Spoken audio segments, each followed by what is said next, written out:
Selfie लेते हैं।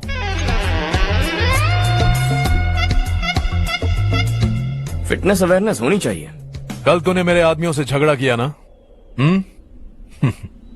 जानता है ना ये मेरे आदमी है। इन्होंने आपका नाम बताया? तुम्हारा नसीब अच्छा है रात को बच गए, अगर हाथ में आ जाते तो पता नहीं कितने टुकड़े करता है। तेरा नसीब अच्छा है जो इन लोगों ने आकर मुझे बताया।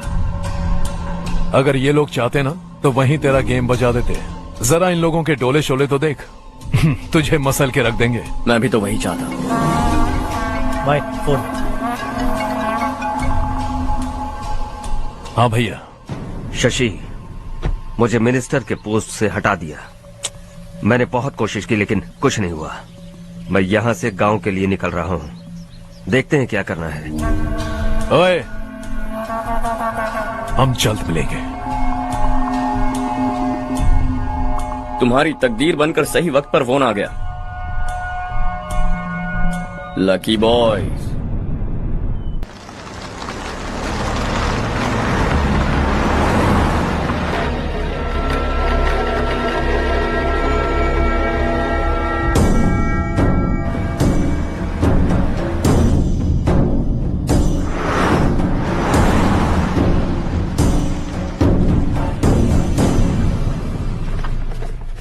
सेंट्रल गवर्नमेंट इस पूरे इलाके को कोस्टल कॉरिडोर प्रोजेक्ट अनाउंस करके करोड़ों में खरीदने वाली है और 2-3 महीनों के अंदर ये अनाउंस कर देंगे। अभी भी मेरे आदमी गवर्नमेंट में है और उन्हीं की वजह से मुझे ये अंदर की खबर मिली। अनाउंस होते ही जमीन के भाव बढ़ेंगे। ज्यादा से ज्यादा जमीन हमारी होनी चाहिए, कम से कम 5 से 6 हजार एकड़। किसानों को 10 या 20 हजार देकर उनकी जमीनें हड़प लो। अगर किसी ने नाटक किया तो उसे काट कर फेंक दो। ऐसा मौका बार बार नहीं आता शशि। इस बार हमें लाखों करोड़ों बनाने हैं। भैया,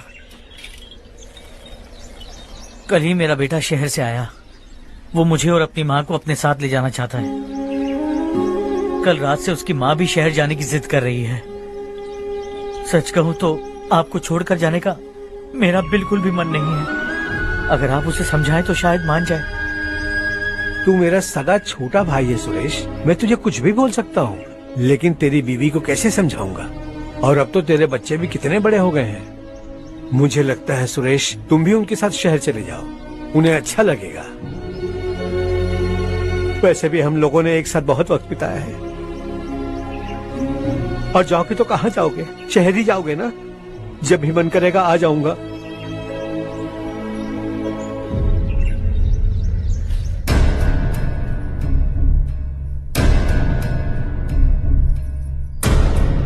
माँ, ये वाले कपड़े भी रख दो। शहर में ये पुराने कपड़ों की क्या जरूरत है? अरे, मैं कुछ भूल रही हूँ क्या?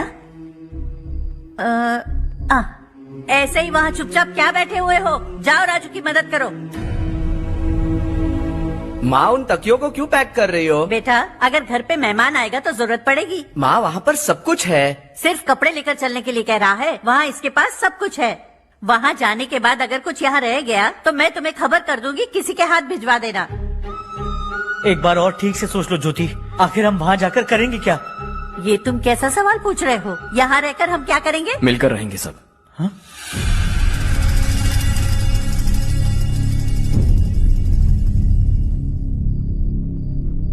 अपने खुद के गांव में आराम से रहिए। सच कहूं तो शहर जाने की खुशी के अलावा आप भी नहीं जानते आपको क्यों जाना है। इस उम्र में वहां जाकर कुछ नया नहीं देखने मिलेगा।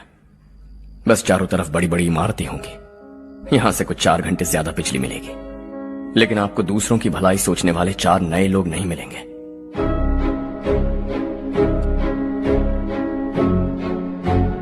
आप इस घर में सब पर चिल्लाती हैं, सबकी टांग खींचती हैं, अच्छा लगता है।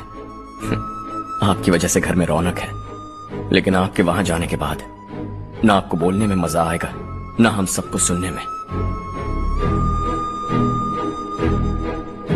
घर से बाहर जाने के लिए बस अपना सूटकेस बांधकर आपको इस घर की दहलीज को लांघना होगा, लेकिन कभी अगर आपका वापस आने का मन किया तो दहलीज दीवार बन जाएगी।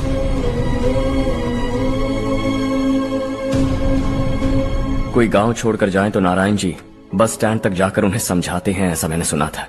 अगर उनका सगा भाई छोड़कर चला जाए तो कल से वो किसी को गांव में मुंह नहीं दिखा पाएंगे।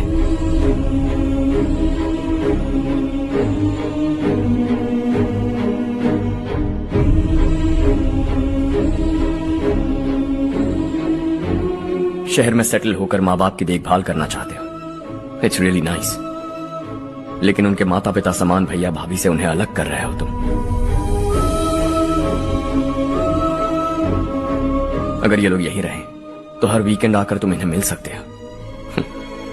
रात को बस पकड़ो तो सुबह तुम यहां पहुंच जाओगे। लेकिन अगर वो तुम्हारे साथ आए तो ये तय है कि तुम साल में एक बार भी अपने गांव नहीं आओगे। दोनों भाई 40 सालों से एक साथ रहते आए, 40 years, that's really something। देखते देखते ये और 40 साल एक साथ रहेंगे। इन्हें जुदा मत करो, दिल टूट जाएगा।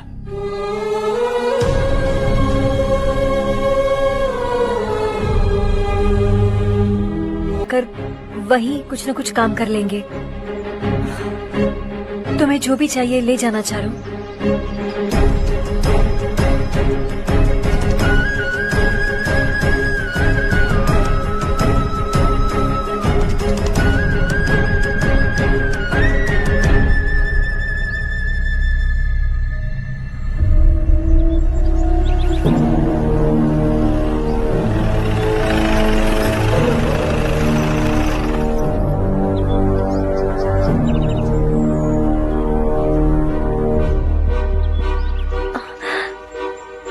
चल जल्दी इस पर दस्तखत कर। इनके पति मरने से पहले तुम्हारे साथ पले बढ़े होंगे, तुम शायद उन्हें अच्छी तरह जानते हो। वो ऐसे इंसान थे जो हमारे लिए सरहद पर शहीद हो गए। हम तो वैसे भी इनके लिए कुछ नहीं कर पाए। अब इन्हें सरकार से अपने पति की बदौलत कुछ पैसे मिल रहे हैं जीने के लिए। तुम इनका जीने का सहारा छीनकर किसी और को देना चाहते हो। निकलो। चल जल्दी कर, हमें जाना है। जरा बच्चों को अंदर ले जाएंगे। मैं यहाँ नया आया हूँ और मुझे इनके बारे में सुनकर दुख होता है। तू तो यहाँ सालों से रह रहा है, फिर भी तुझ में इंसानियत नहीं बची है।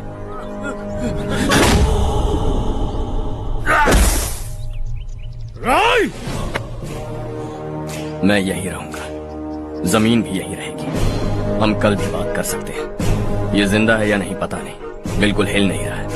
पहले इसे किसी डॉक्टर के पास ले जा।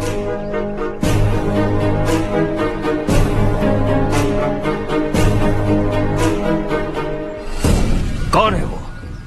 इस गांव में हमारे आदमी को मारने की हिम्मत किसमें है? गांव में एक लड़का आया है, इस गांव को अपनाकर खुद को हीरो समझ रहा है। गांव में सारे बदलाव उसी की वजह से हैं। लगा था वो एक पैसे वाला सिर फेरा है, पता नहीं था कि एक दिन हमारे लिए खतरा बन जाएगा। दिमाग खराब हो गया है। कोई लड़का इस गांव में आकर तुम्हारे ही सामने सब कुछ करता जा रहा है और तुम तमाशा देख रहे हो। वो जहां भी हो उसे तुरंत पकड़कर यहां लाओ। मैं सबक सिखाऊंगा उसे।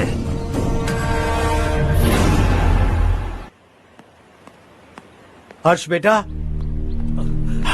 हर्ष, शशि तुम्हें ढूंढते हुए यहाँ आया था। वो मुझसे कह के गया है कि वो तुमसे तुरंत मिलना चाहता है। वो लोग चारू को उठाकर ले गए हैं, जल्दी कुछ करो हर्ष। चारू को कुछ नहीं होगा।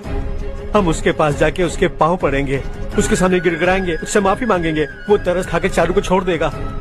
लेकिन तुम वहां मत जाना बेटा, तुम्हारी जान को बहुत खतरा है। मेरी बात मानो, अपना सामान बांधकर इस गांव से कहीं और चले जाओ।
यही है वो।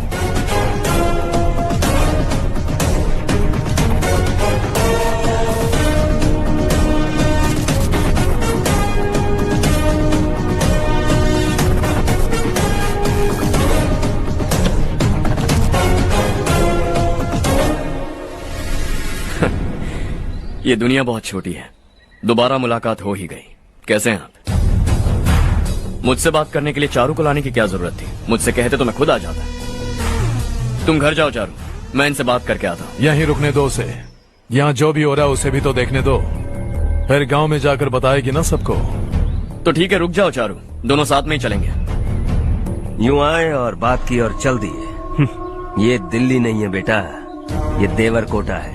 यहाँ से हम जिसे चाहे ऊपर पहुँचा सकते हैं। यहाँ सिर्फ आने का रास्ता है, जाने का नहीं है। हाँ तो सुना है तुमने इस गांव को अपना कर अपना काफी पैसा बर्बाद किया है। तुम्हें जो करना है करो, लेकिन हमसे पंगा क्यों ले रहे हो? गांव को अडॉप्ट करना मतलब 4 पैसों से सड़क ठीक करके यहाँ से निकलना नहीं होता। यहाँ होने वाली अच्छाई के साथ यहाँ की बुराई को भी अडॉप्ट कर लिया मैंने।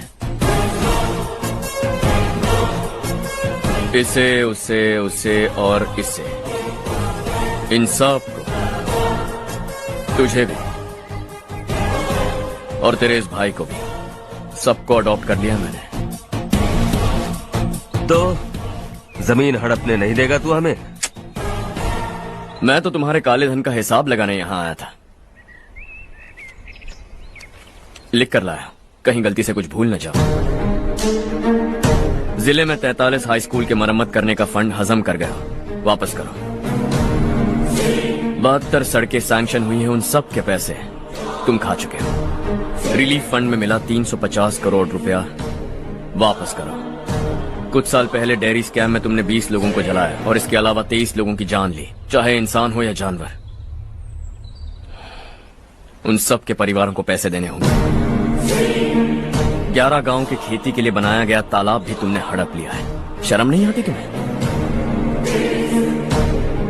सबको एक एक पाई लौटानी होगी। नहीं लौटाया तो जिंदा गाड़ दूंगा सबको।